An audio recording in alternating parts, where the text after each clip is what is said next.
Everyone, welcome back my channel. ఈరోజు అయితే Andhra Pradesh teacher eligibility test అనేది నోటిఫికేషన్ అనేది రిలీజ్ అవ్వడం జరిగింది. టెట్ 2025కి సంబంధించిన ముఖ్యమైన ఇంపార్టెంట్ డేట్ల గురించి మనం ఒకసారి పరిశీలన చేసినట్లయితే 24/10/2025 నుంచి ఆన్లైన్ అప్లికేషన్ అయితే స్టార్ట్ కావడం జరుగుతుంది. ఇక మనకి ఫీజ్ పేమెంట్ ఎండింగ్ డేట్ వచ్చేసరికి 23/11/2025 అని చెప్పేసి ఇవ్వడం జరిగింది. కాబట్టి ఈ డేట్ లోపే కంపల్సరిగా ప్రతి ఒక్కరు కూడా అప్లై చేసుకోవాల్సి ఉంటుంది. అసలు ఏ విధంగా అప్లై చేయాలి, స్టెప్ బై స్టెప్ ప్రాసెస్ గురించి కూడా మన ఛానల్లో నేను ఒక వీడియో అయితే చేస్తాను. ఆ వీడియో అంతా చూసిన తర్వాత అప్పుడు మీరు అప్లై అయితే చేసుకోండి. ఇక ఆన్లైన్ అప్లికేషన్కి సంబంధించిన ఎండింగ్ డేట్ అనేది 23/11/2025. ఇక ఆన్లైన్ మార్క్ టెస్ట్లకు సంబంధించి మనం చూసినట్లయితే 25/12/2025 అని చెప్పేసి ఇవ్వడం జరిగింది.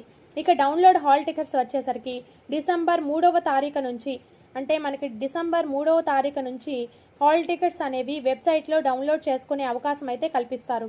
ఇక షెడ్యూల్ వచ్చేసరికి ఎగ్జామినేషన్కి సంబంధించిన డేట్లు, ఎగ్జామినేషన్ షెడ్యూల్కు సంబంధించి ఒకసారి పరిశీలన చేసినట్లయితే డిసెంబర్ 10వ తారీఖు నుంచి ఎగ్జామ్స్ అయితే స్టార్ట్ కావడం జరుగుతుంది. 2 సెక్షన్లో ఎగ్జామ్స్ అనేవి జరుగుతాయి.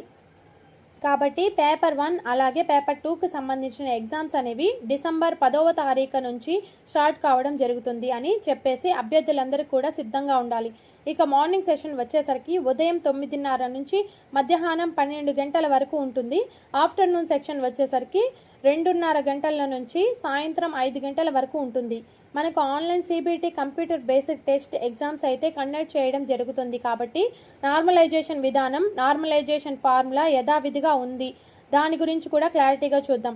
ఇక రిజల్ట్కి సంబంధించిన ఇనిషియల్ కీ అనేది, తాత్కాలికమైన కీ అనేది 2/1/2026 విడుదల చేయడం జరుగుతుంది.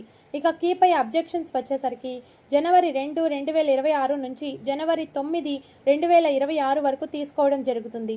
ఇక ఫైనల్ కీ వచ్చేసరికి 13/1/2026, ఫైనల్ రిజల్ట్ వచ్చేసరికి 19/1/2026 అని క్లారిటీగా ఇక్కడ ఇవ్వడం జరుగుతుంది.